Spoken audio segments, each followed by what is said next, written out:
My name is Robin Melissa Donald. I am 37 years old and my occupation is dental hygienist. In addition to being a dental hygienist, I am also a single mom of 2. I got up to 305 in my last pregnancy weigh-in with my son.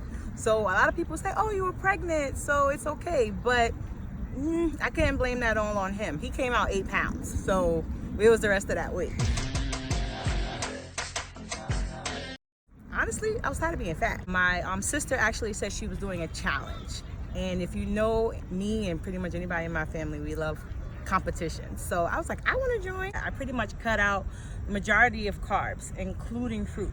And I just really focused on my training.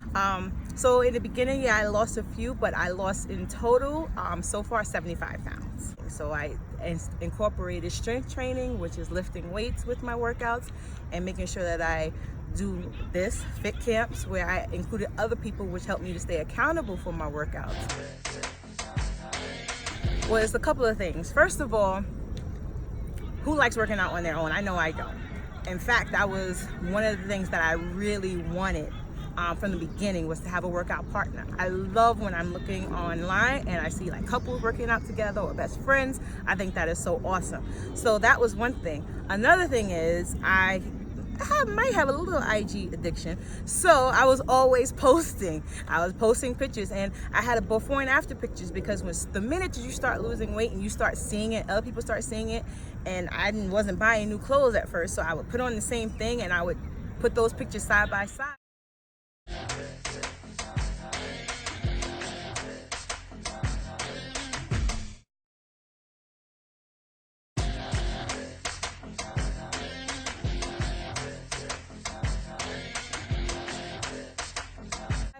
That automatically started the questions. What are you doing? How are you losing the weight? And so I said, well, of course, if I'm doing it and I'm feeling great, I want to have other people feel just as great as I do. So yeah, sure, you can join me, you can work out with me. And that's how it started. I would have to say my legs. These girls are rock solid now. Squat, squats, whether you're squatting with weights or you're doing squats with Pilates or you're doing squats, everything has squats. And so that is where I see the most strength at, is in my legs.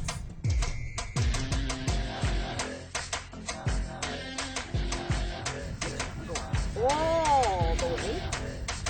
That is a big one.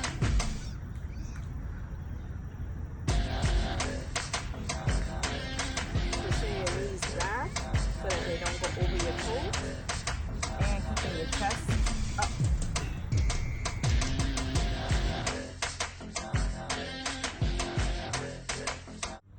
As far as my workout regimen is concerned, because I'm doing the fit camp and I'm in the middle of a challenge with some ladies, I offer them 2 options. They can work out at 5:30 a.m. with me or 8:30 p.m. What is my most stubborn part? What isn't?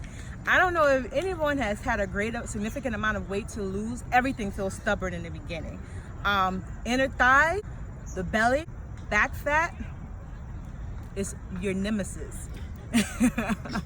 So those are stubborn areas, but what I'm trying to do again is just incorporate workouts mostly that target those areas more.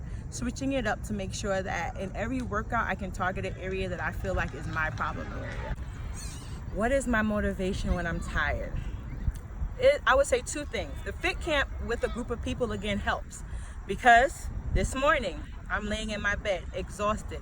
Eyes still pasted shut. I wink open, I type in the group, good morning, just to see who's gonna respond. It's 5:10 in the morning. And in the back of my mind, I'm like, please just let no one respond, let everyone still be sleeping. But the minute that I get that message, and it's just from one person saying good morning, I roll out of the bed and I'm going. That's one motivation. The other one is for me. Mentally, it's weird because I don't like working out. I'm gonna be honest with you. It hurts. Everything hurts. It's exhausting. The reason I do it though is because mentally, after I'm finished, I am so energized. My mind is free and clear. And it's like I can be proud of something. It was something that I really didn't want to do, but I went ahead and did it anyway. When you do it, if you have that great feeling, and then I'm ready to start the day. So when the kids get up and they start running around and acting crazy, mentally I'm ready to go and to be able to deal with them for the day. The park is free.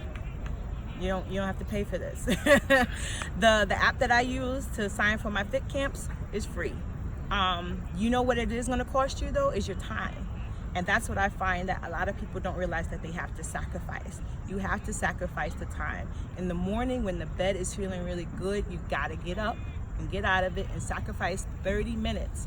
You don't have to work out for an hour, which is what I think a lot of people think that you have to do. If you work out more consecutively during the week, you can shorten how long you have to work out. So that's what I would tell people. And as far as meals are concerned, in my fit camp, I don't constrict anyone. Some have just cut back on what they're personally eating. And I'm okay with that, because whatever your budget allows you to do is what your budget allows you to do. At the end of the day, all of those diet plans, they have in common is portion control, making healthier choices of what you eat, the time of day that you eat, and then of course what you drink. The recommended amount of water for everyone to drink is half of your body weight. I have to drink 120 ounces a day. So I have a 40-ounce bottle. So that's basically, I need to fill that up 3 times. The biggest thing that I find with working with different people, and even including myself, because that's how I was in the past, is that everyone wants a quick fix. Everyone wants, well, you know, if I get the right workout clothes, because that's the problem, my workout clothes aren't right. I need the right workout clothes and then I'll be ready to get started. I gotta get through this event and then I'll be ready to start. I need a waist trainer. I need a certain type of bra. Those all mount up to be excuses of why you're stuck in one place. And I can say it now, yes, because I'm on the other side of things, even though I still have a fitness journey that I'm trying to reach, but I did it before too. And then finally, when I got frustrated with myself enough and I stopped making the excuses. So like, again, if you follow me on Instagram, you see some of my workout clothes look crazy. Especially as I started losing the weight, my sweatpants started getting too big and I was still trying to work out with them, and I was praying they didn't slide off in the middle of my video. Don't let the excuses stop you from making the progress.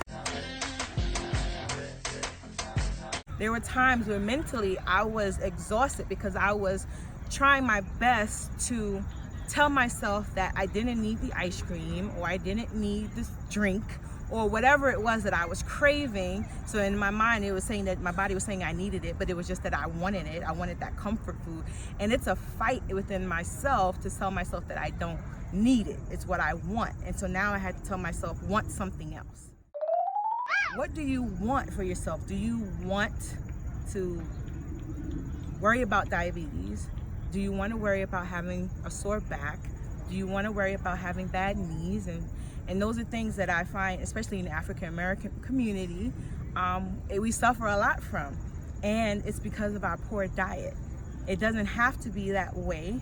And so I'm hoping that even the example that I'm setting for my children now is that we can make better choices. Now, don't get me wrong, it's summertime. So if I want some ice cream, I'm gonna have some ice cream. But now I know I'll have it one time and then that's it. And I make sure that the workout reflects that I had some ice cream the day before. Is it my intention to do fit camp for a long time? That's a really good question. So I would love in the future to be able to get my personal trainer license. That's because I like to have the knowledge behind what I'm doing. So I feel like right now, of course, with there being so many different ideas out there and so many different ways of losing weight and stuff like that, you can feel like you know what you're talking about, but then you really don't. And I don't want to be that person. Which is why I would tell anyone that joins my fit camp, I'm not a personal trainer. And of course, you already know I'm not a doctor. So I cannot tell you that this workout or that workout is okay if you're saying that you had knee surgery or back surgery, you know? So I always tell people to consult with their doctor beforehand, of course, and to do things in a modified way if they need to. Because the last thing I want you to do is try to get into shape and then hurt something and then end up worse than when you started. So I would love to become a personal trainer so that way I can just get the knowledge around the nutrition and then the workout, so I know specifically. So if a person wanted one-on-one training with me, and I can say, okay, I know exactly how to target what that particular person wants to work on. When that flower blooms and it opens up, it doesn't know what it's about to experience, but it does it anyway. So I think that's the process in working out. It's just going ahead and doing it. It's like you cry, you fuss, you complain, but when you're out there, you enjoy it. I mean, what's more beautiful in your mind? You picture the beauty of flowers that have bloomed. Even though you see a rose or a tulip that's still closed, it's pretty, but it doesn't have the beauty as when it blooms. So yeah, we can be cute. Don't get me wrong, I was still cute, thicker. But how much more so now that blooming for me, now I feel it personally and internally. I feel it for myself. So I think there's nothing better than that. When you finally bloom in your workouts, when you commit to looking best for you, ain't no stopping.